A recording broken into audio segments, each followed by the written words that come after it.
Boa noite, boa tarde, pessoal. Eu sou o Mário. Eu estou aqui agora para apresentar, para conversar com essas potências da cultura do Brasil. A gente vai falar sobre proteção e fomento da diversidade cultural brasileira. Eu quero apresentar a Preta Ferreira, a Belize Mofeoli, a Malu Jimenez e o Tiago Costax.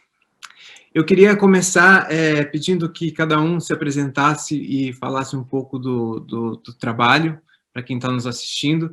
Eu começo com a Preta e a gente vai na sequência. Muito boa tarde, aqui no Brasil ainda é tarde. Eu sou Preta Ferreira, liderança de movimentos de moradia, liderança do MSTC, Movimento Sem Teto do Centro. Eu atuo na cidade de São Paulo. Eu sou atriz, cantora, compositora, produtora de cinema e produtora cultural. Obrigado. Belize, se apresente.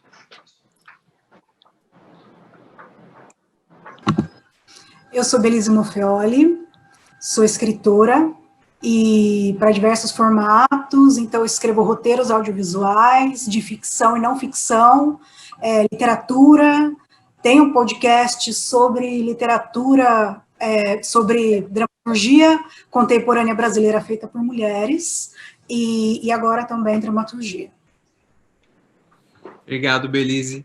Malu Jimenez.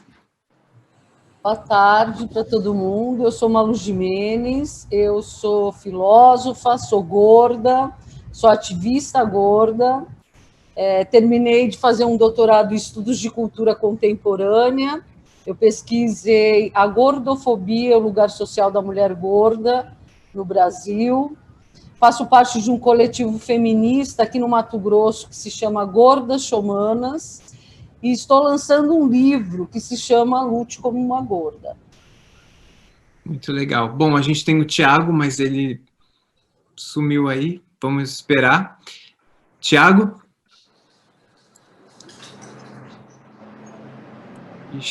Bom, quando ele voltar, ele se apresenta. Eu queria começar com uma primeira pergunta relativo a essa diversidade, né? Essa importância da diversidade dentro da cultura, ainda mais no Brasil, onde a gente está vivendo um momento tão caótico. Preta, qual que é essa importância de ter essa pluralidade, né? Essa diversidade dentro da cultura? A cultura ela sempre foi diversa, na verdade, né? Só que nossos olhares que nunca se voltaram para essa cultura de pluralidade. Quando a gente fala de lutas e de questões de arte, tudo está incluso a pluralidade, porque a gente faz artes com pessoas diferentes, com estilos diferentes, com questões diferentes. Então, tudo acaba se tornando arte, né? A gente vê aqui no Brasil, nas periferias das grandes cidades, nas favelas, que a arte, a cultura não chega nesses lugares. Por que não chega? Porque essas pessoas elas têm esse direito constitucional negado. Embora sejam direitos constitucionais, mas elas não sabem. Aqui no Brasil, a cultura do lazer é mais como lazer mesmo. As pessoas não veem isso como um direito. Então, a gente tem que começar a implantar isso nas pessoas, para terem noção de que cultura também é direito. E em momentos tão tenebrosos como esse que a gente está vivendo no Brasil, a arte e a cultura elas geralmente são atacadas. Por que são atacadas? Porque são essas duas ferramentas que libertam as pessoas. A gente viu aí em 64 muitos cantores que tiveram asilados, outros vieram a fugir. Elis Regina teve que cantar no quartel, quando deu uma entrevista fora do país. Eu fui presa recentemente injustamente. Felipe Neto está sendo atacado. Outras pessoas políticas, outros corpos políticos estão sendo atacados com a sua arte, porque faz uma denúncia através da arte. Então, a arte e a cultura ela é muito importante porque elas acabam salvando essas vidas, né? A arte e a cultura são importantes porque elas furam bolhas. E assim como eu e o meu corpo não pode chegar em alguns lugares, a minha arte ela pode chegar. Então a arte ela pode entrar, como diz Racionais, pelo rádio e tomar essas pessoas. E esse momento você falou, né, que há um bloqueio do acesso à cultura, né? E a gente está vivendo um desmonte da cultura no Brasil, né? E a cultura é o que faz um povo evoluir, né? É através da arte que a gente consegue refletir, a gente consegue caminhar, a gente consegue ter consciência do que está acontecendo na nossa volta, né? Qual é a gravidade disso tudo, desse momento? A morte, né? A gente viu aí, aqui no Brasil, aqui em São Paulo, 9 jovens foram assassinados pela polícia no baile funk. Então, a gente está vivendo a cultura do desmonte. Esses policiais não pagaram por esses crimes. Esses policiais foram inocentados porque, segundo o governador, ele estava cumprindo leis. Então, é isso. A arte, ela liberta, a arte, ela salva. E essas culturas estão sendo atacadas porque também há também a questão da apropriação cultural, né? Há também questões aí por trás de tudo isso. Então, estamos vivendo um período no Brasil de desmonte, onde todas as conquistas que tivemos através de lutas estão sendo desmontadas pelo governo Bolsonaro. É muito triste. Belize, você que é escritora, tem vários livros, é uma atriz, tem várias passagens em diversas áreas da cultura, e como escritora, né, leva informação, escreve para criança, qual a mensagem, né, quando você escreve para uma criança, que você passa, né, por toda a sua história, que eu acredito que você deve, pelo seu ativismo, deve estar muito presente também nessas histórias que você conta para a criança. Eu queria entender um pouco esse seu processo. Mário, quando eu era criança, eu não tive, aliás, a gente não teve, né, muitos... Você lembra de ter tido algum professor negro? Não lembro. Eu não tive nenhum. E nas salas onde a gente estudava, eu lembro de pouquíssimas pessoas também que fossem negras. E dentro de casa, a minha mãe, a gente sempre teve acesso, eu sempre conto isso, né? A gente sempre teve acesso a livros com personagens de diferentes culturas. Eu realmente tomei um choque quando na escola não havia representação de corpos que não fossem só brancos sendo retratados, sabe? Porque eu tinha personagens negros, indígenas, asiáticos, enfim, em livros que eu via. Você falou que eu sou atriz, eu fui atriz, e o momento em que eu decido que o meu trabalho ele tem que ser de bastidor, que eu vou sair do palco, porque eu decidi que eu tinha que escrever sobre esses corpos que não estavam sendo retratados. Então, assim, se na minha geração foram poucas pessoas que discutiam e que faziam representações de personagens do jeito que eu achava que eles deveriam ser representados, eu resolvi criar essas histórias que eu gostaria de assistir. Então, quando, inclusive, eu faço formatos audiovisuais, enfim, eu também penso em programas e personagens que eu gostaria de ver retratados, sabe? Então, a diversidade, para mim, é muito importante. E mesmo quando não é tema, eu faço questão que seja o pano de fundo, porque eu acho, assim como a Preta falou do corpo ser político, sabe? Se eu tenho nos meus livros infantis personagens que eles são negros, existem temas que não são necessariamente relacionados à negritude, que eu também gosto de falar, mas se eu escrevo sobre personagens que não falam só sobre esse tema, é porque isso é apenas um aspecto do que a gente é.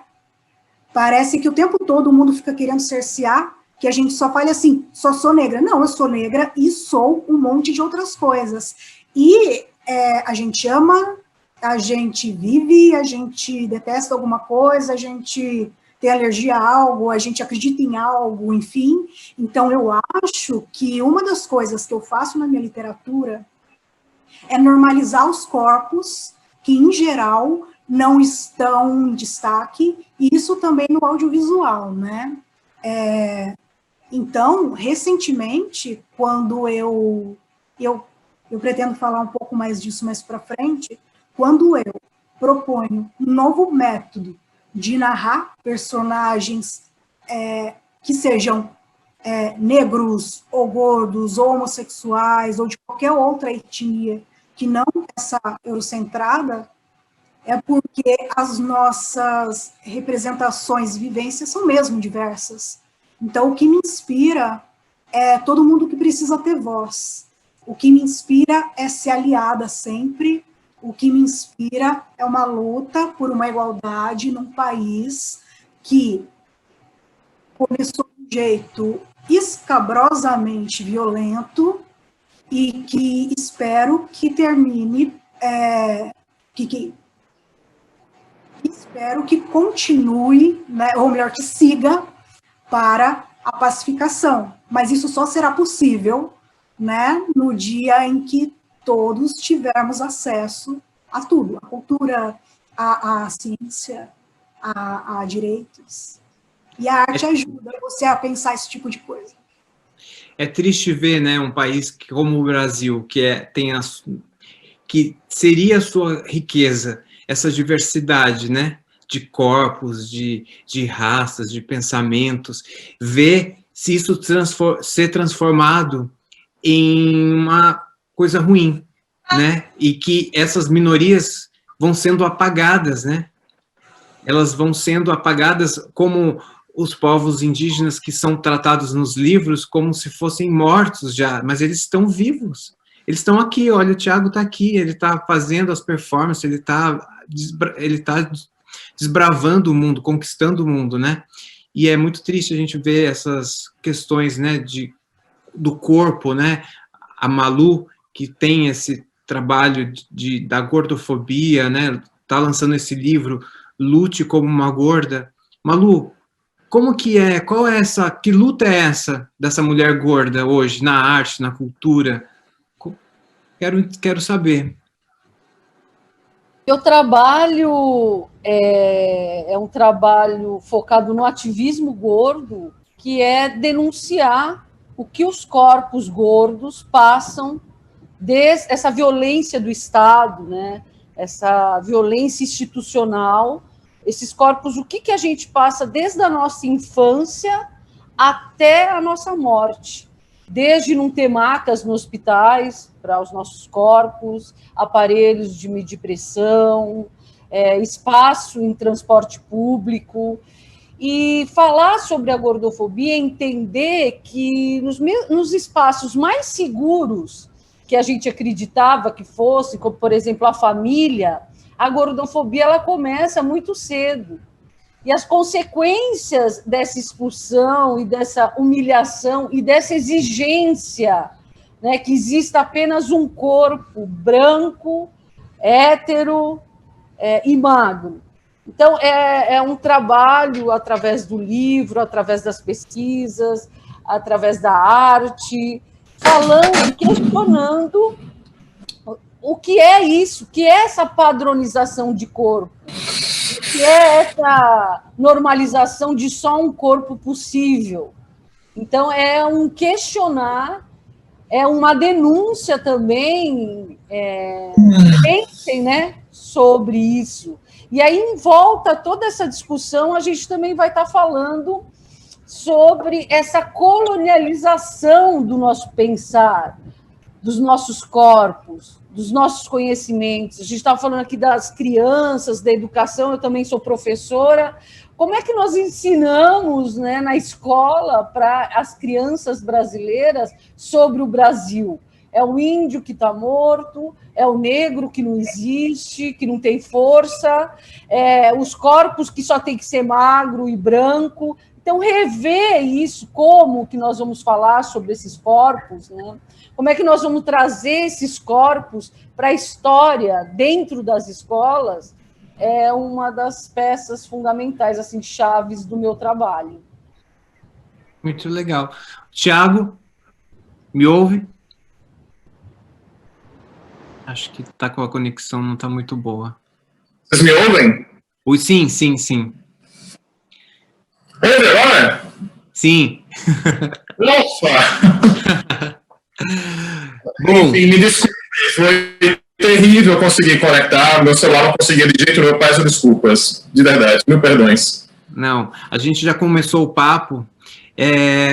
Eu queria que todo mundo já se apresentou, se você pudesse se apresentar, contar um pouco do seu trabalho, e também contar, já na sequência, como é que é para um homem indígena sair, né, da aldeia ali, da comunidade e desbravar o mundo, expor em Nova York, e ter esse trabalho tão...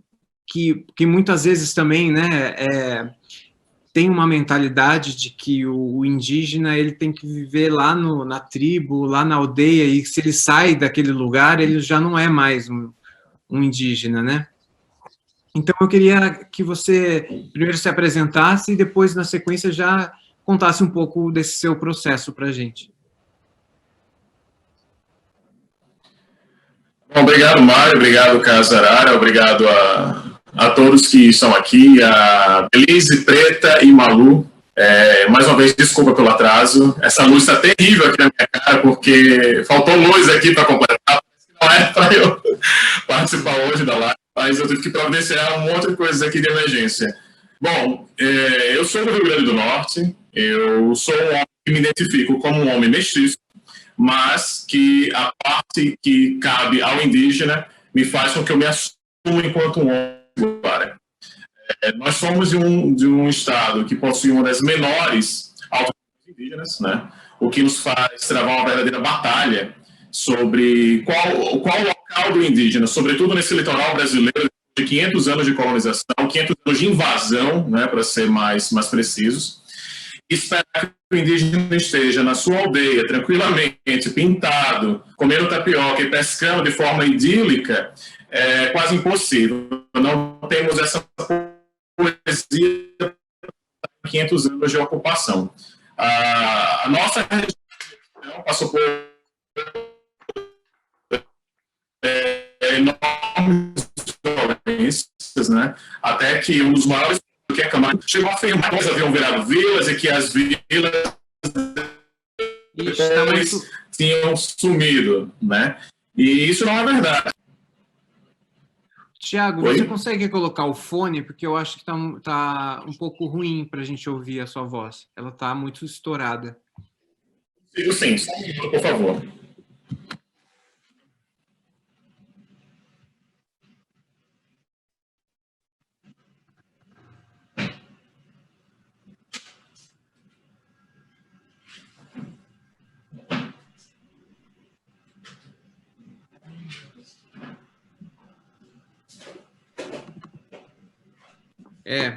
Bom,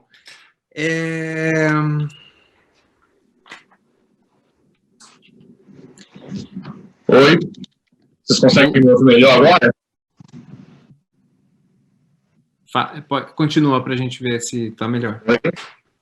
Vocês conseguem ouvir melhor agora? Sim.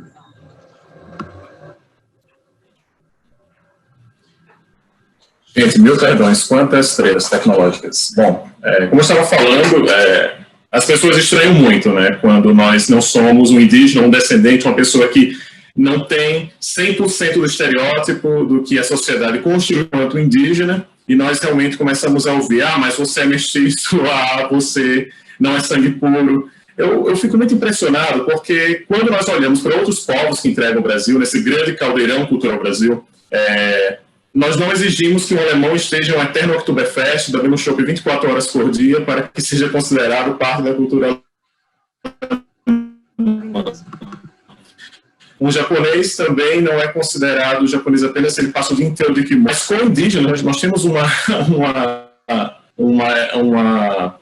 exigência extrema de que ele está na Amazônia, de preferência, em aldeia isolada, sem celular, sem nenhum contato com as transformações culturais, ou nós passamos a não considerar essas pessoas indígenas. Então, os apagamentos, os etnocídios, eles continuam, né? Eles seguem, às vezes, de forma muito silenciosa, inclusive no que nós, às vezes, esperamos, de negros, de indígenas, de outras minorias, de outros imigrantes. Então, para mim, não foi tão fácil trazer também essa questão indígena para o meu trabalho, né? Eu saí do Rio Grande do Norte há 13 anos, E o meu trabalho sempre foi ganhando espaço no país e fora, e eu sempre fui levando comigo as minhas ancestralidades, os meus conhecimentos, aquilo que eu herdei da minha bisavó, o conhecimento ancestral em fazer cerâmica, o conhecimento das ervas, os mitos, as lendas. Então, eu acho que cabe a nós, descendentes ou indígenas, que estamos em contextos urbanos, que estamos fora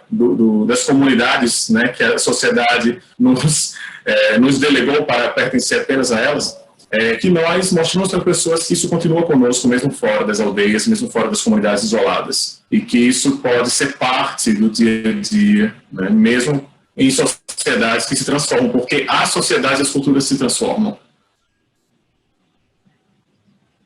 Oi, vocês estão me ouvindo? Sim.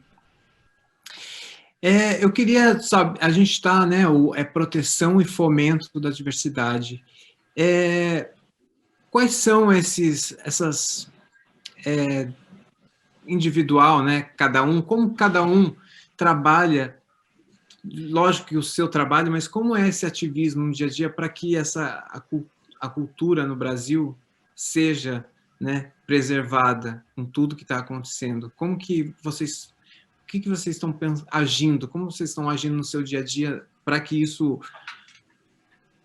para que elas não morram, né? Para que as coisas... Bom, vamos lá. Primeiro que você pediu para me apresentar e no meio dessa loucura acabei esquecendo de fazer isso. Eu sou artista plástico, sou ativista ambiental. Eu fundei há 12 anos aqui em São Paulo um projeto chamado SOS Terra, que usa o poder instigador da arte para chamar atenção para problemas ambientais do nosso tempo. Formo um duo com o artista islandês Hjörvar Hjörleifsson, um duo musical. Escrevo, enfim, eu sou um artista que se chama de multi-suporte. Então, o que eu tento fazer é, me valendo desses multi-suportes, chamar atenção para algumas questões que eu defendo. A maioria delas ligadas ao meio ambiente, mas é impossível falar de meio ambiente sem falar de povos que estão no meio desse caminho, né? Sobretudo porque, dentro dos impactos das mudanças climáticas, existem povos que vão ser mais impactados do que outros. Então, o que nós temos feito hoje no nosso povo, primeiro que é importante que se diga que os potiguaras do Rio Grande do Norte são um povo muito progressista, a maioria das comunidades são lideradas por mulheres. Nós somos um matriarcado fantástico, assim, nós vemos de gerações em gerações, atrás de geração de mulheres muito fortes no nosso povo, e que são mulheres também que são as agentes que guardam esses saberes ancestrais. Grande parte do nosso conhecimento vai embora. E cabe a nós hoje, não se perca, já que é uma cultura tão baseada na oralidade, muita coisa pode se perder nesses processos, né? Batalha para dizer que nós estivemos, estamos e sempre estaremos aqui. Alguns intelectuais, né,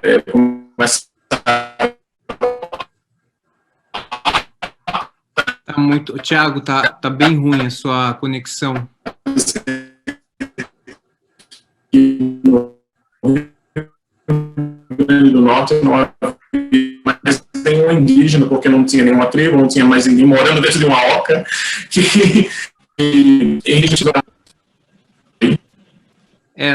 tá bem ruim, Tiago. Melhorou, pessoal? Não tô conseguindo ouvir. Tá falhando muito quando você fala. Uma vez, se você... É que eu estou usando a internet do celular. E caiu. Bom, mas continuando, assim, como essa resistência, né, está presente? Sabe, Preta, você Mário, que... desculpa. Não, pode falar. Não, desculpa, é que eu queria fazer um gancho com o que ele disse a respeito de ancestrais, enfim. É muito engraçado e essa cobrança que as pessoas têm, né? Que você também falou sobre o indígena. Ele falou um negócio que realmente me comove, que me altera em diferentes momentos, assim, porque as pessoas agem, né? Primeiro que eu acho que minoria é um termo muito errado.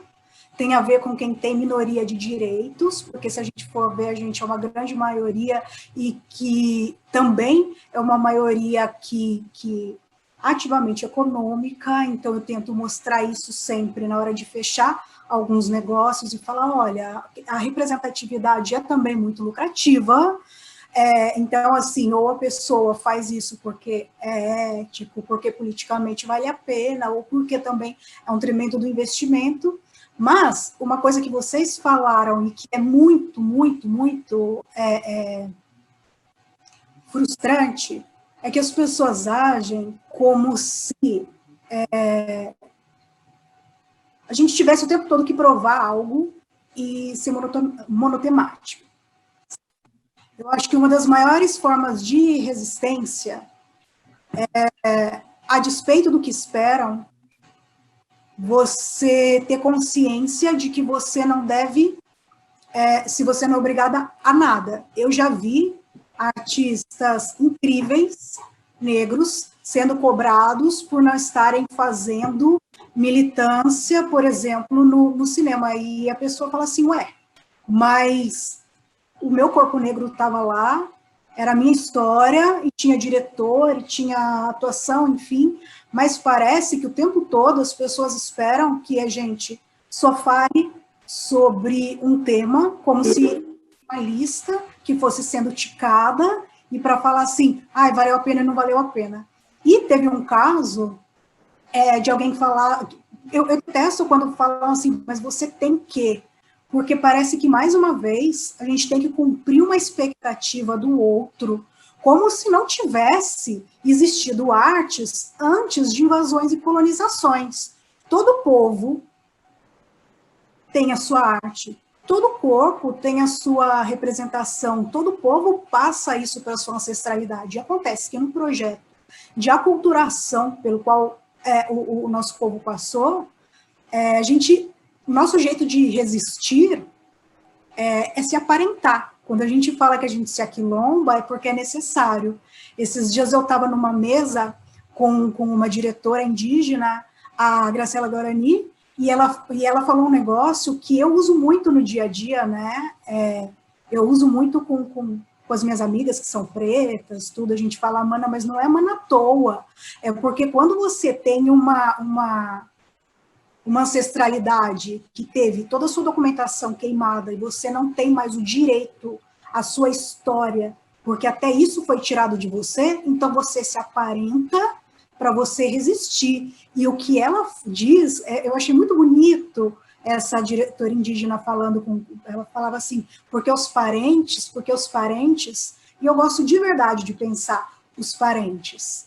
Porque se a gente não lembra quem é o nosso ancestral, a gente realmente pode ser tudo parente. E sendo assim, sabe, a gente se une. E eu fico muito feliz quando as pessoas que, principalmente as que não correspondem àquele corpo padrão, ganham e, assim, são reconhecidos, enfim. Eu fui conhecer mais o trabalho do Thiago, infelizmente eu não conhecia antes, eu estou encantada com o que eu vi, eu quero conhecer mais o da Maria Luísa, eu estou super orgulhosa, assim, parece que foi algo pessoal, quando a Preta ganhou em Gramado, eu fiz yes, sabe, tipo, eu achei um arraso, porque esse prêmio que ela ganhou foi um arraso histórico, porque um monte de gente preta, teve montadora preta, teve homem trans preto, foi um arraso.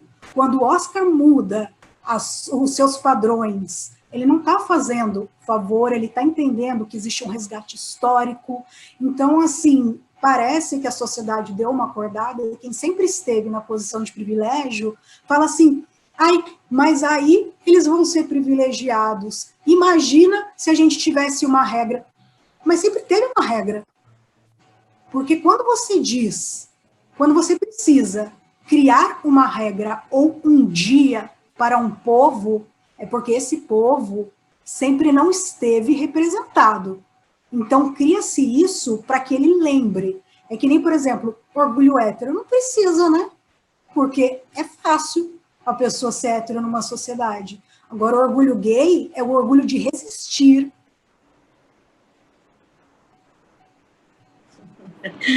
Gente, a Belize foi implacável agora, foi maravilhosa, não tenho nem palavras. Parabéns, Preta, você arrasou ficou muito. Obrigada, todo mundo. irmã, obrigada. Esse prêmio é nosso, né? Eu costumo muito dizer isso, que quando uma de nós ganha, todas ganhamos. Independente da cor, independente da opção sexual, né? Independente de quem somos, das nossas corpas, é a arte. Então, fazer arte nesse país é muito difícil. E eu, como mulher preta, que acabei de sair da prisão, de uma prisão injusta, e direto para o pódio, né? Só reforça ainda mais a história de que eu sempre falei que eu era uma artista antes de ser presa. Eu não sou só uma presa política, eu sempre fui artista. Então, eu saí da prisão ganhando Kikito, saí da prisão, fui direto para o pódio. E é nosso esse prêmio. Então, parabéns para nós. Porque se eu cheguei lá é porque vocês me apoiaram. Então, é nosso. Parabéns para vocês também. Para todos. Parabéns, lindo. Eu até esqueci agora o que é. Eu ia pegar um gancho no da Belize. Desculpa, você ia perguntar para a Preta. Não, eu ia pegar um gancho dessa questão, lembrei. Peraí, já perdi de novo. Aí. Essa questão, o que você estava falando, me lembra. Do privilégio e da dor, né? Dessa questão, só que eu perdi a pergunta que eu ia fazer, fiquei tão aqui, mas eu vou falar o que vem agora. Mas essa questão do privilégio, né? Eu falei hoje no talk que a gente teve antes, se você percebe aonde você, se você começa a olhar ao seu entorno e aonde você está, porque sempre vai ter a questão do privilégio, ele sempre é um degrau, né? É uma escada. Você, por mais que você esteja numa posição que você está desprivilegiado, tem um mais desprivilegiado que você. Então, se você olha começa a ter uma visão, olhar para o lado e olhar o que está acontecendo, que eu acho que falta muito hoje, né? Muito das coisas que a gente está vendo, essa corrupção, toda essa coisa que a gente está vendo que está acontecendo no Brasil, não só no Brasil, mas no Brasil mais, né, discrepante, se você olha para o lado e você consegue ver o que está acontecendo, você se coloca nesse lugar de privilegiado e você consegue enxergar o outro, né? Você acaba que isso une, né? Porque você cria uma empatia do que está acontecendo ali, né? E você consegue ir para frente, você consegue ver o sofrimento do outro. O seu sofrimento, o meu sofrimento, ele é válido, ele é genuíno, mas ele é de longe. O sofrimento da Preta, o sofrimento da Belize, o sofrimento porque eu sei do Tiago, eu sei onde eu tô, eu sei tudo, né? Que por muito tempo esse lugar também foi para mim um lugar muito incômodo, porque a Belize é da minha cidade, é uma cidade pequena e a gente, assim, na mesma rua mora o milionário e o favelado, o branco, o preto, e a gente vivia a gente ia brincar na praça, a gente encontrava todo mundo, e a minha vida eu vivi desse jeito, né? Eu sempre trouxe essa diversidade, né? Não é à toa que eu tô aqui, esse projeto nasceu, né, no meu pensamento, com a ajuda do meu sócio, do Marcelo Japur, dos meninos, do Felipe Nuno, do Bernardo, de muita gente que passou para me ajudar de alguma maneira, mas nasceu também porque eu sinto essa necessidade eu sei esse privilégio, né? E muitas vezes eu senti mal nesse lugar porque eu não me via assim. Eu sempre me vi, eu tenho preconceitos com várias coisas, que eu acho que todo mundo tem, mas eu nunca vi ser amigo da Belize, nunca passou se é preta, se é gorda, se é pobre, se é rico, né? eu acho que isso não fez, assim, eu tinha outros, podia ser, é chata, não sei o que, é isso, mas essa questão da diversidade, ela sempre esteve presente, né, na minha vida. Então, eu acho isso muito importante, quando eu vim sair do Brasil, eu acho que a gente consegue olhar mais o que está acontecendo, porque eu acho que quando você está ali no meio, as coisas vão acontecendo, você está incômodo, mas... E quando eu olhei para o Brasil de fora, e também olhei dentro de para o Brasil de um outro olhar, né, recebendo também essas informações das pessoas que não entendem o que é o Brasil fora, né, e vendo toda uma riqueza brasileira sendo desperdiçada, né, porque preta, ela não pode ser artista, ela não pode ter sucesso, ela não pode viver da arte, ela não tem voz, né? Ela é gorda. Então, que história é essa desse país que vai tirando as riquezas assim e vai deixando um monte de coisa que muitas vezes vazias, né? O que é isso, né? Então, muito desse projeto veio dessa minha necessidade de valorizar e querer também essas conversas, sabe? Porque eu fico muito triste também de ver o que aconteceu de família já não conversa mais, todo mundo brigando porque um é direita, o outro é esquerda, e não sei o que, isso e aquilo. Começou uma briga toda, ninguém mais se ouve, ninguém mais... E, gente, é a riqueza do nosso país, né? Que é isso. Essa é a força, o que vai fazer o Brasil, a hora que eu acredito, né? Mas o que vai levar o Brasil para frente é a hora que todo mundo perceber que todo mundo está ali, todo mundo é brasileiro, que vamos junto, né? E vamos aceitar nossos corpos, vamos aceitar nossa sexualidade, vamos aceitar o que a gente tem, vamos ver, valorizar e reconhecer essa riqueza, né? Que a gente tem. Mário, mas principalmente tem uma questão de sobrevivência, sabe? Tem uma questão de resistência. Quando uma pessoa que não faz parte de um padrão, aliás, porque padrões eles mudam de acordo com o tempo, né? A Maria Luísa, ela tem hoje todo um trabalho de resistência para provar que a existência dos nossos corpos, eu também sou gorda, enfim, valem a pena, mas assim, é uma coisa temporal, né?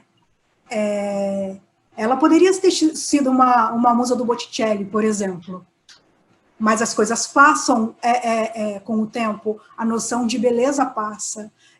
Quando as pessoas ficam chocadas com um cientista, com um médico, sabe, uma médica, artista, enfim, negros, indígenas, é porque houve uma tentativa de apagamento histórico, porque a primeira universidade que se tem notícia, ela é africana, não é? Então, assim, lá eles já ensinavam, por exemplo, ciências, ensinavam astronomia, ensinavam artes, ensinavam uma porção de coisa, porque era para libertar o pensamento e não aprisionar ou escravizar esse tipo de coisa.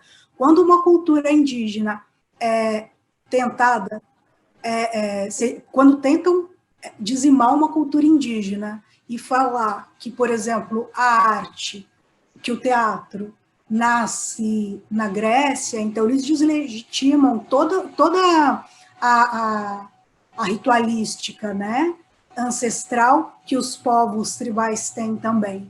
Então, quando a gente sai da onde colocaram, que era no marginal, né, para tomar frente e mostrar nossa arte, e mostrar que a gente pensa e que a gente não vai mais ficar escondido, enfim, esse tipo de coisa, talvez isso incomode, mas finalmente é nesse tipo de resistência, e isso é resistência, isso é política, esse é o tipo de coisa que garante a sobrevivência e a autoestima das gerações seguintes. É isso que garante que não haja um apagamento histórico de pessoas como nós mais para frente. E é esse tipo de coisa que a gente tem que lutar o tempo todo para que legalmente não seja deslegitimado, sabe?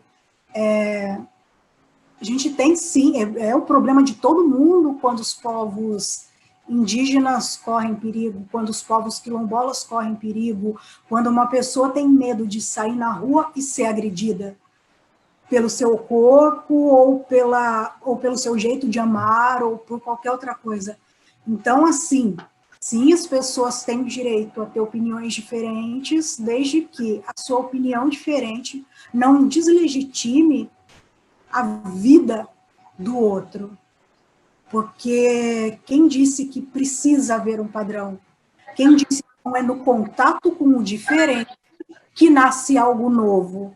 Porque não precisamos contar as mesmas histórias. Se a gente quer fazer uma história nova, a gente precisa inovar, e que inove para o bem, porque eu também sou super pró-amor, sabe? Eu sou super a favor da paz. Mas para que a paz se estabeleça, não é ficando quieto, né? Para que a paz se estabeleça, mostrando que a gente está aqui, sabe? A gente está presente. Tiago, como é essa luta? Porque esse apagamento, ele continua, né, hoje nas aldeias, né?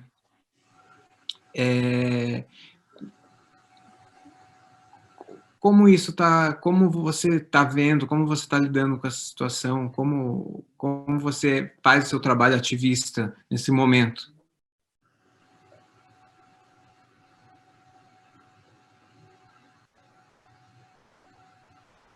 Ixi, não tá. Tiago? Eu acho que ele está com delay, mas está ouvindo. Voltei, gente, caí, né? Vocês me ouvem? Sim. Ufa. Pessoal, eu vou tentar mais uma vez. Eu estou muito, muito preocupado que acabe gerando expectativa e fique desagradável para vocês. Então, se o meu áudio não funcionar dessa vez, eu vou abandonar o barco, porque... Vocês estão me ouvindo bem? Sim, agora tá ótimo. Que bom. Até onde vocês me ouviram da última vez, pessoal?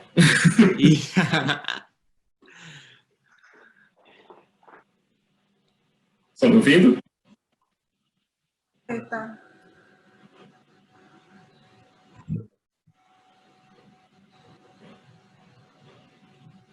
Mário? Oi, pode falar que a gente está te ouvindo.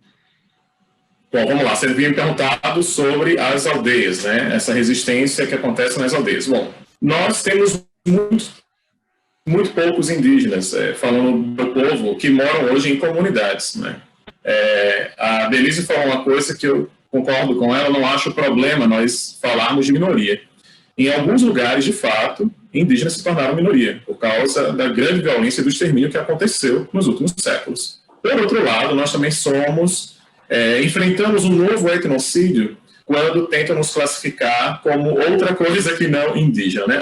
Vocês não são indígenas, vocês são brancos, ou vocês são negros, ou vocês não podem dizer que vocês são indígenas porque vocês não estão no que nós imaginamos. Então, a nossa luta hoje é para dizer que, mesmo em comunidades urbanas, os nossos ancestrais continuam conosco, as tradições continuam conosco, e mostra para as pessoas que a arte indígena, ela se transformou. Como a arte negra certamente se transformou com séculos, como a arte branca se transformou com os séculos, né?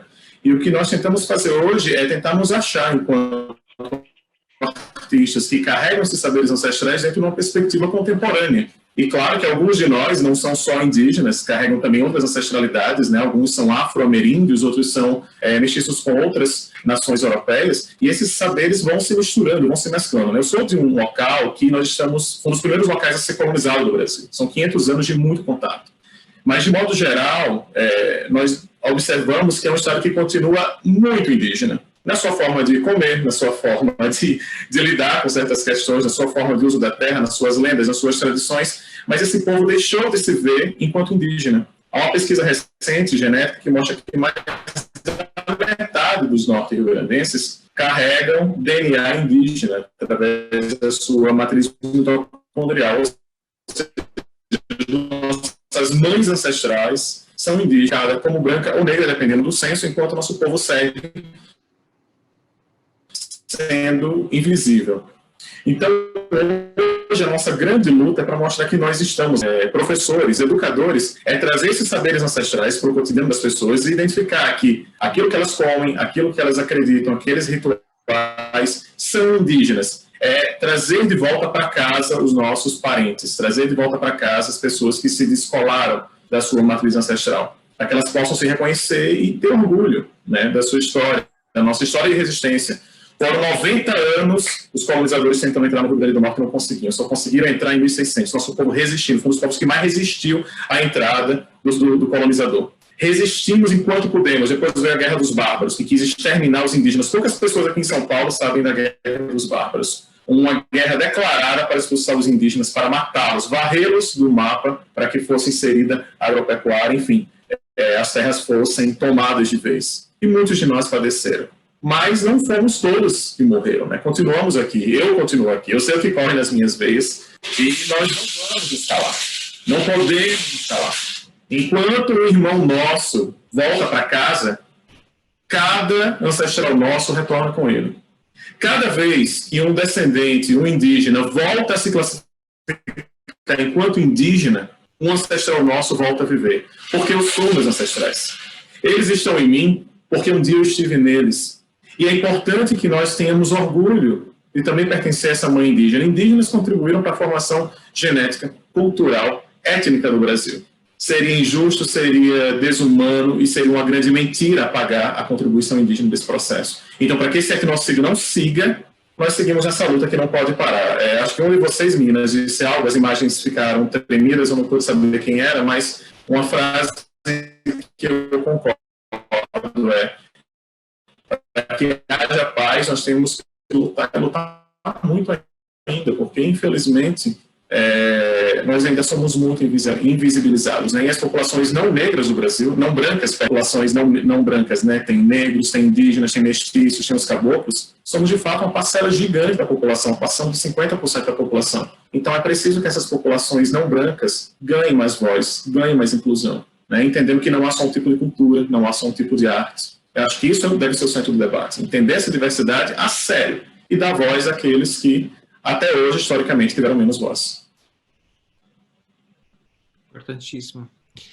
Malu, queria que você contasse um pouco do seu livro, dessa luta, qual é essa história?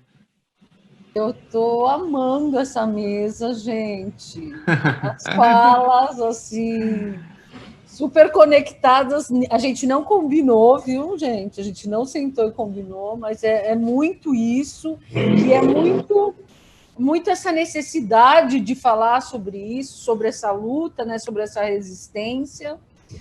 Eu estou, junto com a editora Filos, lançando um livro, falando, através do meu corpo, o que é ser uma mulher gorda na nossa sociedade, e trazendo outras mulheres em depoimentos, contando também, acho que tem algum microfone aberto, que está dando chiado. Vocês estão ouvindo o que eu estou falando?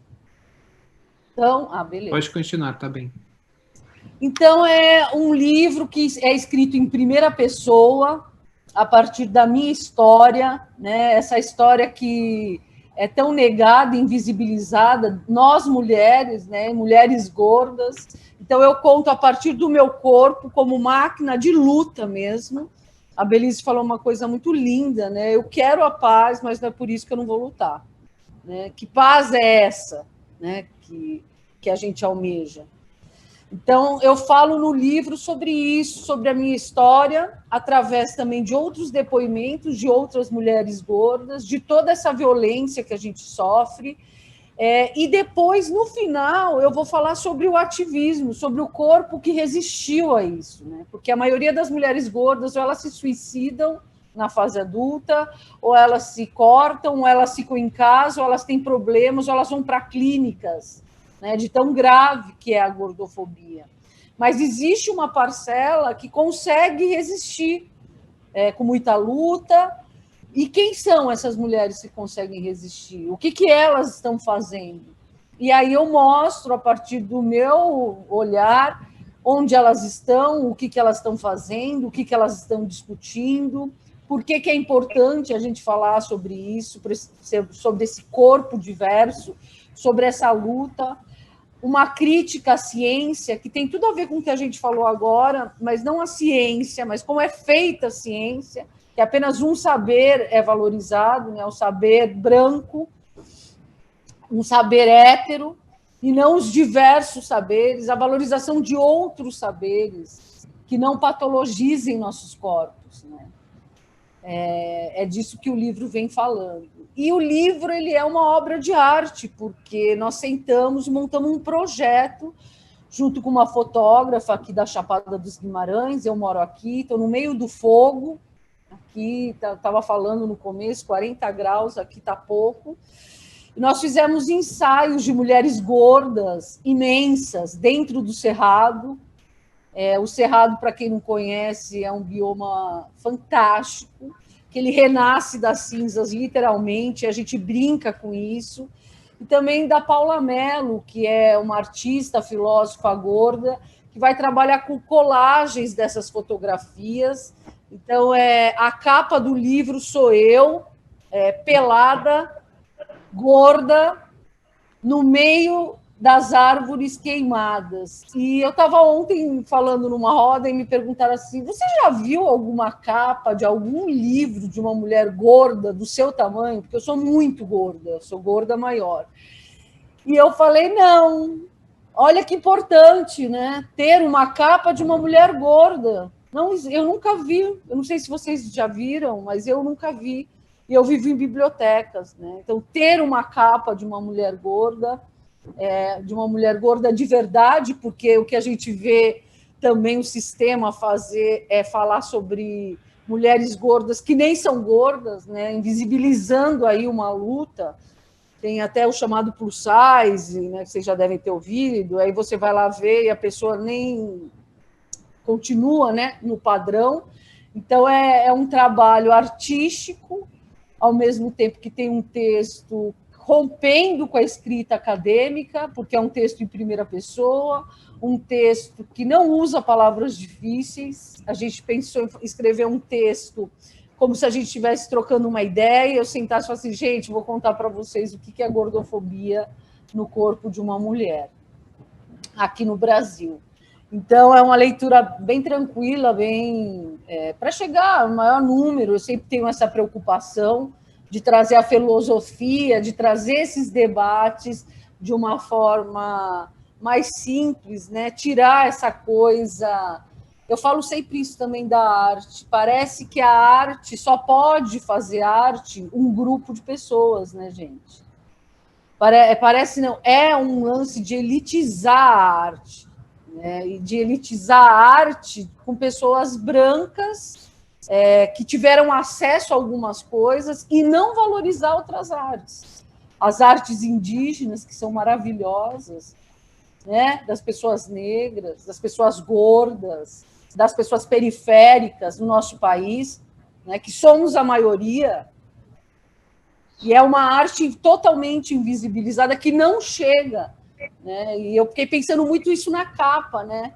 Não chega aos nossos corpos em capas de livros e deveria chegar muito mais. Então, o meu livro fala sobre tudo isso, sobre tudo que a gente está falando assim, e também ele traz uma esperança, né, de resistência e de luta, que a gente não deve desistir, que a gente deve continuar, que as nossas vozes elas têm que ser ouvidas, que a gente precisa estar junto nisso de resistir. Nós estamos num governo extremamente genocida, né, onde o que não é normal, entre muitas aspas, tem sido morto, como disse a Preta no começo, o que ela falou foi muito importante, né? São corpos na mira da morte, e nós precisamos falar sobre isso, porque se não é dentro da periferia tomando tiro, é dentro do hospital que não tem aparelhos para esse corpo ser tratado, né? Então, meu livro fala muito sobre tudo isso. Você falou da arte, né? Oi? Bom, quem está assistindo a gente pelo Insta, a gente vai cair rapidinho, mas é só o tempo de voltar, só tomar um cafezinho e a gente volta. No Facebook a gente continua direto e no YouTube também. Voltando à minha pergunta, a gente tem a arte, né? O artista a arte é um lugar elitizado, né? Um artista, para ele fazer sucesso, na maioria das vezes, ele teve que ter, ele vem de uma família com dinheiro, seja ele um artista plástico, um cantor, o cantor até, às vezes, a voz consegue se destacar mais, mas principalmente um artista plástico, tem essa elitização, né, da arte. E eu queria saber da Preta,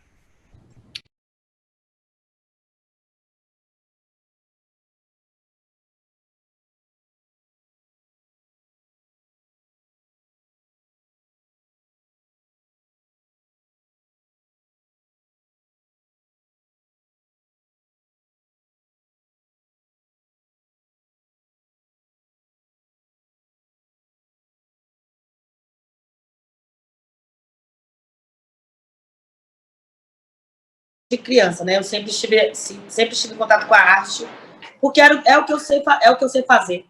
Já nasci artista. Artista não se inventa. A pessoa já nasce com dom, né? E eu acho que o que reverberou muito mais, que me potencializou, na verdade, foi essa minha prisão, e eu não me silenciar diante dessa prisão injusta. É eu fazer arte dentro do presídio. Então, tentaram me silenciar por causa da minha arte, da minha luta, e o lugar que me jogaram, eu continuei fazendo arte. Eu saí do presídio com um livro escrito. O livro vai ser lançado agora pela Boitempo. Eu saí do presídio com músicas prontas. Então, a arte ela tem esse poder de salvar, né, de potencializar. Então, eu ressignifiquei a minha dor em arte. Então, acho que tem muito disso, dessa questão de ressignificar. Tem muito dessa questão de acreditar, né, na sua própria potência. Eu sempre acreditei na minha arte, sempre acreditei que eu sou boa no que eu faço. Independente de ter sempre obtido não na minha vida, eu sempre acreditei em mim mesma, porque é isso, eu tive oportunidades criadas por pessoas que me deram essas oportunidades para investir na minha arte. Então, a gente tem que começar a criar oportunidade para que outras pessoas também tenham o mesmo pensamento que eu tive, de se reafirmar quanto artista e de acreditar que a sua arte também é boa. E como que é para um artista, que é uma pessoa livre, né? Que para criar o seu pensamento tem que ir longe. Como que foi esses dias dentro de uma prisão? Você, né? Como que é essa sensação para um artista que está ali, né? Olha, a primeira coisa que eu pensei foi, eu não vou sair daqui de mãos vazias, porque aqui tem muita coisa para eu extrair. Muitas histórias, lugar de escuta, né? A gente tem que dar lugar de escuta. Então, além desse livro, eu criei roteiros com coisas que eu via, com situações que eu presenciei, com pessoas que existem de verdade, né? Então, a gente pode extrair arte de uma pedra. Então, fiz isso. Não tentaram me silenciar, eu usei a ferramenta que eu tinha, que era a arte, para eu mesma me salvar, né? E você viu pessoas que estavam lá também fazendo o mesmo que você, pessoas talentosas, com artistas? Muito. E como eu sou uma grande incentivadora dessas artistas, eu sempre disse que elas fazem artes. Eu iniciei um projeto agora, e o nome do projeto chama-se O que você faz com o que você sabe fazer. Então, essas artistas que estavam lá presas comigo saíram, e agora a gente vai dar oportunidade para outras artistas que vão sair da prisão também e que não têm essa oportunidade, né? Então, a gente vai criar atendimento psicológico, terapêutico, assistente social. Então, todos os direitos constitucionais que foram negados, esse projeto vai trazer para essas mulheres. E quem vai suprir essas necessidades, quem vai acabar fortalecendo a outra, é a que já esteve presa, porque elas entendem dessa dor. Então, para que melhor do que uma fortalecer a outra? Então, elas mesmas vão ser as trabalhadoras desse projeto que elas mesmas criaram quando a gente estivemos lá dentro. Que lindo projeto. Bom, Belize, e o seu trabalho como roteirista, como você coloca a sua... Quais são esses projetos que você está envolvida? Você escreve para você escreve para alguém encomendado, e como você coloca o seu ativismo nesse seu trabalho? Não, a gente não está te ouvindo. Antes de responder a respeito disso, eu posso só fazer um link de uma coisa que a Preta falou, e que eu acho super importante, e que, na verdade, eu quero aproveitar para responder algo que você disse sobre elitização da arte, alguma coisa assim parecida. O importante da gente lembrar, quando a gente fala dos nossos corpos, a existência dos corpos de todo mundo que está aqui nessa mesa, é a seguinte: existe um grupo de privilégios porque existem as pessoas que hoje estão na luta como aliados, sabem que todo mundo tem que ter acesso aos mesmos direitos, e tem as pessoas que entraram em pânico porque todo mundo vai ter acesso aos mesmos direitos. A arte não é algo elitizado, e eu tenho que discordar totalmente disso, porque se a gente acredita que a arte não é algo inerente ao ser humano, então a gente deslegitima todos os rituais, todas as pinturas corporais, todas as manifestações de construção de objetos ou representações. A gente deslegitima a importância psicológica, as danças ancestrais, as circulares, as músicas. A arte não é algo elitizado. A arte é um direito humano que foi a arte, antes dessa necessidade absurda de dinheiro para tudo, dinheiro é importante, né? Mas antes de dinheiro ser a única coisa que importava para a maior parte das pessoas, a arte, ela é uma das formas pela qual a sociedade vai se estabelecer como sociedade. As pessoas vão contando histórias, e isso faz com que elas sobrevivam. As pessoas vão dançando, isso faz com que elas tenham saúde mentais. Existem tribos africanas que, quando a pessoa está com algum problema, eles dançam para que elas melhorem psicologicamente, enfim, sabe? Então, assim, todo mundo tem o direito de produzir arte. O problema é que no sistema em que a gente está, em que as pessoas têm muito menos do que elas merecem ter, e elas estão vivendo na base da sobrevivência, sobra pouco tempo para a criatividade. É por isso que a arte e a educação são tão perigosas para quem não quer que todo mundo tenha acesso à cultura, porque a cultura, quando as pessoas falam assim, meu filho, vai estudar, enfim, porque conhecimento ninguém tira de você, é sério. Porque, assim, você pode perder dinheiro, você pode perder status, você pode perder um monte de coisa, mas aquele conhecimento, o que foi aprendido, não volta para trás. E uma vez que uma ideia surge, ela te dá uma potência tão grande, ela te liberta num nível, e é por isso que a arte, a nossa luta tem que ser para que ela seja a cada dia menos elitizada, porque ela não foi elitizada. Acontece que tudo que é bom é tirado de quem precisa sustentar uma cadeia, né, em alguns momentos, para que fique em esforço repetitivo. Pois bem, tendo dito isso, e já linkando com a resposta, o que eu tenho a dizer é assim, eu criei um método narrativo, que eu vou publicar em breve, enfim, que mostra que essas construções de personagens, né, trajetória do herói, trajetória da heroína, enfim, funcionam para corpos que seguem um padrão do que a sociedade diz que é aceitável e bonito.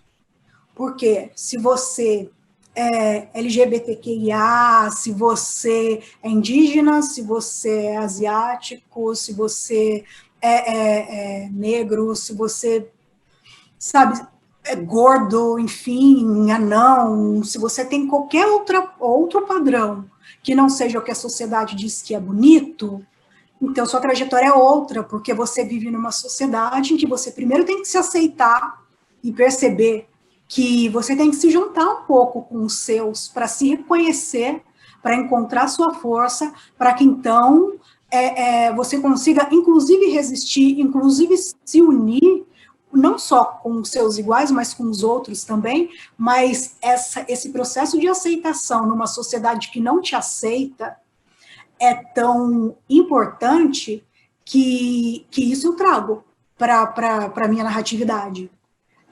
E não acho que a arte, porque ela é uma ficção, ela deva entrar mas é mentira. Não, uma ficção, ela pode ser uma grande metáfora de algo que a gente espera. Eu sou uma pessoa otimista, eu sou muito esperançosa de que as diferenças sejam respeitadas, sabe? Então, por exemplo, eu vou dar um exemplo dos índios puris, que há pouco tempo achavam que estavam extintos e ainda bem que não estão. Se existem poucos, ainda existem. Então, assim, isso é resistência. Você repetir 1 milhão de vezes que não estão extintos. Resistência é falar que existem milhões de corpos. Resistência é falar, a gente está aqui, a gente não vai parar, e se ninguém estiver contando a nossa história, a gente vai contar para que as próximas gerações, sendo nossos descendentes ou seus, vão estar acostumados com a diferença de referências na arte, porque era muito irritante você entrar em lojas e em livrarias e só ter um tipo de personagem e nenhum deles ser você, entendeu? Porque representatividade é essencial para a autoestima humana, para criar seres humanos saudáveis e comprometidos, inclusive, com o outro. Empatia você tem quando o seu equilíbrio mental está saudável. Então, por uma questão de saúde mental, psicológica, a arte é necessária. Maravilhoso. Tiago, você que viaja e leva sua performance super ativista para fora do país, como que o estrangeiro ele recebe essa informação? Como que eles reagem? Bom, com muita curiosidade, né? Porque é importante que se pontue que onde eu chego no mundo, Groenlândia, Sibéria, Extremo Oriente, onde for, as pessoas sempre me veem como um homem multirracial, né? De cara, elas ficam tentando me encaixar em alguma... Você é asiático, você é algo do Oriente Médio, você é branco com alguma coisa, o que você é? E gera-se muita curiosidade quando se fala que é do Brasil e quando eles começam a ver que uma performance que eu estou fazendo, como a que eu fiz em cima do iceberg, no Oceano Glacial Ártico, dançando com as roupas, com grafismos, né, do meu povo e tudo mais, alguns deles do meu povo, gera-se muita curiosidade porque, de fato, é um Brasil que ainda não aparece tanto lá fora, né? O Brasil indígena, que se conhece sobretudo, não que minha arte seja apenas indígena, mas falando mais desse ponto em especial, já que aqui está se falando tanto de identidades. As pessoas esperam um cocá, um chocalho balançando, mas quando você começa a exibir uma arte que está aqui no contexto contemporâneo, gera muito estranhamento. Porque as pessoas, de modo geral, têm uma ideia de que artes tradicionais ou atribuídas a povos tradicionais, elas não se transformam, né? Algumas pessoas querem continuar vendo aquela coisa parada no tempo. Então, respondendo bem diretamente a sua pergunta, Mário, muita curiosidade,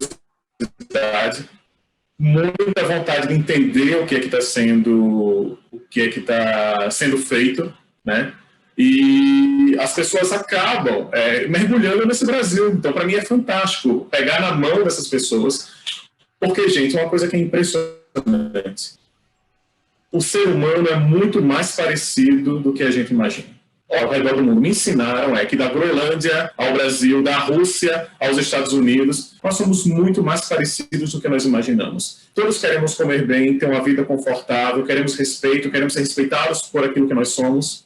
O que eu percebo também nesse mundo inteiro é falta de pontes, né? Entender a condição de um outro que tem menos privilégio, entender que você tem privilégios de um outro lado, entender que a forma como o mundo se transformou, como o mundo foi conectado, né? Foi cheio de violências, foi cheio de desigualdades, foi cheio de exclusões. Então, quando a gente tem a arte, né? Assim, a arte não nasce para ser ativista, isso é um ponto importante de colocar aqui, né? Mas eu acho que nada nos impede, enquanto artistas, de usarmos o poder instigador da arte para chamar atenção para questões importantes. Malu, por exemplo, está trazendo uma coisa fantástica, que é quebrar o paradigma do que é a beleza. Eu acho isso fantástico. Quem está qualificado para dizer o que é belo? Quem tem o monopólio da verdade para dizer o que é belo ou não, né? E eu não vou aqui desqualificar a cultura europeia, o que foi produzida por brancos. Eu sou parte dessa cultura. Parte dessa cultura eu herdei de um avô eslavo, então, que era uma pessoa muito humana. Mas eu venho de um lar que não me ensinaram a odiar. Isso levou muito à minha família. Eu venho de um lar muito inclusivo. Então foi muito fácil para mim olhar para dentro de mim, para todas essas culturas que eu carrego, e tentar transformar em arte e beleza. Mas, infelizmente, quando nós olhamos para o mundo, e aí eu entendo totalmente o que a Maria Luísa fala, a avaliação sobre a arte, ela ainda é muito elitista do ponto de vista do mercado. O mercado ele vai observar assim do ponto de vista europeu, dentro de padrões estéticos que foram classificados enquanto beleza, né? Mas é importante também levar em consideração o que Belize falou aqui, né? E o que Preta falou também. A arte está em todos os lugares, né? Note que na nossa sociedade muita gente quando vê um baile funk fala: mas isso não é arte, isso não é música. Quem disse que não? Quem está qualificado para dizer que aquela expressão artística não é arte? Porque parece, às vezes, que tudo que se distancia de uma visão europeia é visto como menos artístico, com menos qualidade, com menos beleza, né? E nós temos que imediatamente transformar o entendimento de beleza, o entendimento do que é arte. Os museus são fantásticos, as galerias são fantásticas, mas é preciso entender que a arte não acontece só dentro de espaços de cultura, né? A arte acontece nas ruas, a arte acontece nas aldeias, a arte acontece na periferia, acontece dentro da casa das pessoas. Então é extremamente importante que a gente entenda que somos muito mais plurais do que nós imaginamos, ao mesmo tempo que somos muito parecidos. Então, se nós, ao exibirmos as nossas diferenças, seja no Brasil, Mário, seja no mundo, nós vamos achar muitas similaridades entre nós e os outros. Eu acho que o que esse meu trabalho de performances e intervenções ao redor do mundo me ensinou é que se o outro estiver disposto a te ouvir por um segundo, e você tiver boa vontade de te ouvir, de ser ouvido ou de falar por um segundo, coisas fantásticas podem acontecer. Eu acho que o Brasil é um país que se edificou uma violência muito grande, né? Mas eu gostaria muito de ver todas as vozes sendo ouvidas. Eu acho que há algo que me faz sentir muita falta no Brasil, que é a falta de empatia. De se colocar no... Entender que o outro é diferente de você, não é porque o outro não está dentro do teatro municipal. Eu adoro quando a Malu fala que fez uma performance no meio da mata com mulheres gordas, imensas, sabe? Quebrando o que é o entendimento estético de beleza. Eu acho que é muito importante que essas produções ganhem cada vez mais voz. Porque eu acho que sociedade só é transformada quando pessoas se predispõem a transformar as coisas. Enquanto não nos predispomos a transformar, padrões, violências, exclusões continuarão a acontecer. Então, eu acho barato quando as pessoas conhecem esses outros Brasis lá fora. Porque, infelizmente, o Brasil que é vendido lá fora também ainda é muito estereotipado. É impressionante. Isso foi uma das coisas que mais me incomodaram de viver fora, é como o Brasil é estereotipado, mas porque... Por culpa do próprio Brasil mesmo, que vende essa imagem, né? Que por muito tempo vendeu essa imagem. Eu acho que temos que colocar espelho para nós, com certeza. No que é que estamos errando nessa ponte, né? E deixar que as pessoas falem de si, né? Que os negros possam falar sobre a cultura negra, né? Sobre as culturas negras, né? Porque quando a gente fala da África, parece que a África é um país, a África é um continente, com várias sutilezas e diferenças, né? Os indígenas. Oi, Preta, desculpa. Não, é que as pessoas Preta, ainda você falou, não te entendi. que é o continente, e é isso, né? A educação e a arte, elas estão muito ligadas. Aqui no Brasil, as pessoas ainda acham que no Egito as pessoas são brancas, dos olhos azuis. Então, a gente tem que falar sobre isso para as pessoas entenderem. E a gente... Eu queria dizer que eu estou muito apaixonada pelo trabalho do Thiago. Egito, na verdade, é muito parecido. Chegou uma hora que eu parei de curtir as coisas no Instagram, porque eu paguei, eu falei assim, eu vou curtir esse, eu vou curtir esse, eu vou curtir esse. Chegou uma hora que eu falei assim, acho que eu vou parar. Porque ele vai aparecer paquera. Vai aparecer paquera. Eu falei assim, mas eu não tô dando bola. Eu falei, gente, eu tô muito apaixonada mesmo. Eu achei incrível porque é uma performance que mistura escultura, denúncia política, o próprio corpo, a pintura ancestral, e eu falei assim, meu Deus, eu quero ser amiga dele. Inclusive, eu gostaria de dizer também, estou apaixonada por todo mundo. Você, agora. Eu quero muito trocar contato com todo mundo quando isso aqui acabar. Eu acho. Estou muito encantada. Eu acho também. Thiago é perfeito. Aliás, todos nós. Vamos nessa, eu vou adorar isso. Esse time aqui é muito forte, muito pesado. Que legal. Eu sou café com leite aqui, só tô...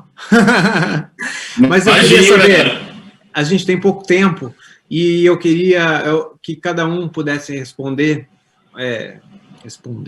né, mas refletir, dar a sua opinião sobre... A gente está falando muito agora de novo normal, que agora é o novo normal, e a gente falou muito da diversidade, da diferença, dessa, né, complicação do não ser aceito do corpo, da cor, e eu queria saber de cada um o que é o ser normal, o que é o normal. Olha, para mim o ser normal é não se acostumar com esse novo normal que querem nos empurrar. Porque eu não posso me acostumar a ver as pessoas morrerem por uma opção sexual, eu não posso me acostumar a ver o racismo, eu não posso me acostumar a ver a gordofobia e ficar quieta. Então, para mim, o novo normal é todo mundo para cima de quem é racista. O novo normal, para mim, é todo mundo se defender, é todo mundo fazer luta juntos. Esse, para mim, é o novo normal. Não fosse pela pandemia, talvez a gente não estaria aqui hoje. Talvez a gente não se conhecesse, porque nossas vidas realmente é muito corrida, né? Mas, já que a gente se conheceu, acho que o novo normal é a gente juntar nossas ideias e fazer arte, todos nós juntos. Esse, para mim, é o novo normal. Belize? Eu acho que... Eu espero que o normal seja realmente algo novo, porque do jeito que estava preocupante. Porque eu percebo que as pessoas notaram agora, quando virou algo coletivo, que antes estava bem ruim, mas enquanto estava bem ruim só para alguns grupos, passava, não é?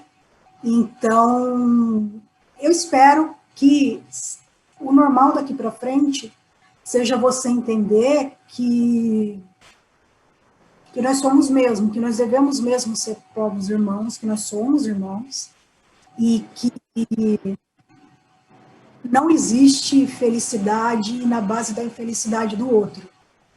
E o normal é que as existências múltiplas sejam legítimas, que quem tem um pouco mais de privilégio ajude. Eu acho que lei da natureza, tipo, o mais forte come o mais fraco, enfim, isso só vale numa questão de, tipo, quem está com fome e animais selvagens, né? Eu acho que uma lei da civilidade, né, da humanidade, quem pode mais ajuda quem pode menos, porque para que isso se torne realmente um ciclo de amor e as pessoas possam dar o melhor de si, sabe?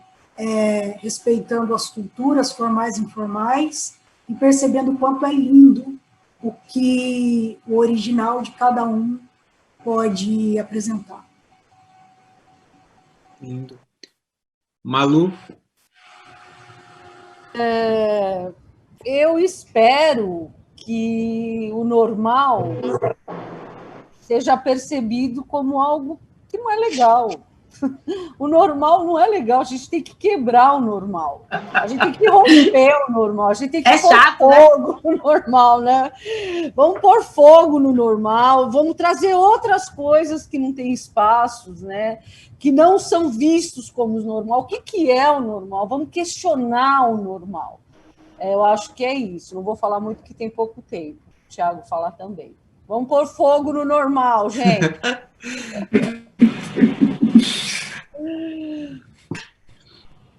Thiago. Bom, eu acho... As meninas falaram coisas muito importantes aí, mas é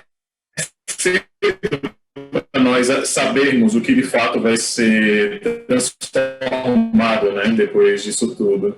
Eu temo que muita coisa volte a ser shopping para entrar, o normal vai ser ver gente morrendo no hospital, porque você não pode ficar sem para o teu bar, para a tua balada. Normal vai ser voltar a ver as águas de Veneza totalmente poluídas. Eu não sei, eu acho que o caminho das mudanças é muito longo, é muito árduo, eu não acho que vai ser fácil, eu acho que nós temos aí anos de evolução, que independente se nós estivermos dentro do capitalismo ou do comunismo, acho que tem uma questão aí humana, de nós enquanto espécie, que tem que ser enfrentada, colocada ao espelho diante de nós, sobre nossos valores, sobre nossa necessidade de competir, nossa necessidade de passar por cima dos outros, de ter mais do que o teu vizinho. Acho que muita coisa tem que ser transformada. E aí, como ambientalista, é inegável que eu vou sempre jogar por esse aspecto, assim, a nossa relação com o planeta é a pior possível, né? Tem ficado cada vez pior, as coisas não estão melhorando. Algumas pessoas falam, Thiago, mas outras pessoas falam mais de meio ambiente. Olha, falam, mas nós ainda agimos muito pouco, né? Agimos muito pouco. Temos um governo que, talvez pela primeira vez, seja um governo declaradamente anti-meio ambiente, né? Anti-direitos humanos, e a lista do que ele é anti é gigante, mas isso exige de nós ainda mais articulação, ainda mais pontes, ainda mais empatia com os que estão em situação mais vulnerável, né? Humanos e animais. Mas o que eu espero desse novo normal, se ele existir, é que nós nos permitamos nos modificar, porque há muita coisa para ser transformada na sociedade. E eu acho que, por mais que o nosso cérebro odeie mudanças, humanamente, né, nós odiamos mudar, nós não gostamos de mudança, nós seres humanos somos muito conservadores nesse aspecto. Mas eu acho que é extremamente importante que nós nos desafiemos a mudar quando necessário. Sociedades só melhoram quando nós nos permitimos questionar, consertar, para poder construir algo novo. Quando nós achamos que tudo está bem, acho que é por isso que eu luto tanto contra o conservadorismo, porque quando alguém tem orgulho de dizer eu sou conservador, eu sempre questiono o que é que você quer conservar nesse mundo? Um mundo super desigual, um mundo com tantos problemas, sabe? Eu sou muito feliz de ser um transformador e de estar aqui com pessoas que são tão transformadoras também, né? Reformadoras, porque eu acho que realmente o mundo precisa urgentemente de reformas humanistas. Então, que nesse novo normal o humanismo possa nos guiar. É o que eu desejo para nós. Humanismo, nada menos, nada mais. Muito legal. A gente tem mais 5 minutos, e Preta, eu recebi uma mensagem aqui, e aí eu acho importante. A pessoa falou, mas eu não entendi o que aconteceu com a Preta. E acho que é importante liderança você... de movimento de moradia na cidade de São Paulo. E como vocês sabem, todos os movimentos de moradia foram criminalizados pelo presidente da República e pelo governador de São Paulo. Então, houve uma prisão, houveram prisões injustas e eu fui uma dessas pessoas presas. Então, para quem não sabe da minha história, dá um Google aí que você vai saber de tudo. Tem bastante coisa. É bom sempre contar também. Oi, Thiago. Lamento muito, Preta. Eu não sabia desse ponto da tua história, fiquei sabendo e sou muito solidário ao que aconteceu com você. Muito solidário. Eu nunca passei por isso, mas eu posso me colocar no seu lugar e imaginar o que é ser preso por algo que você estava defendendo enquanto melhor para tantas pessoas. Eu já recebi 2 ameaças de morte, mas eu acho que nada se compara a ser preso. Então, sou muito solidário a você. E lamento, espero que isso nunca mais aconteça e que, se acontecer de novo, nós estaremos lá para não deixar que isso aconteça de novo com você. Obrigada, gratidão. Que possamos ir juntos. Muito legal. Eu quero agradecer imensamente cada um de vocês, Preta, Belize, Malu, Thiago. Estou honradíssimo de ter tido essa oportunidade de conversar com vocês. Foi maravilhoso. Agradeço muito. Mesmo, gente. E agora a gente vai para a reta final do Casarara, que começou na terça-feira. A gente tem o último talk agora, depois desse, que é o sobre moda. E eu agradeço muito todo mundo que esteve com a gente nesse talk, que esteve com a gente nesses 3 dias. E muito obrigado. Muito obrigado vocês mais uma vez. Tchau, gente. Obrigada. Tchau. Obrigada. Obrigado, eu. Foi lindo. Au revoir. Tchau.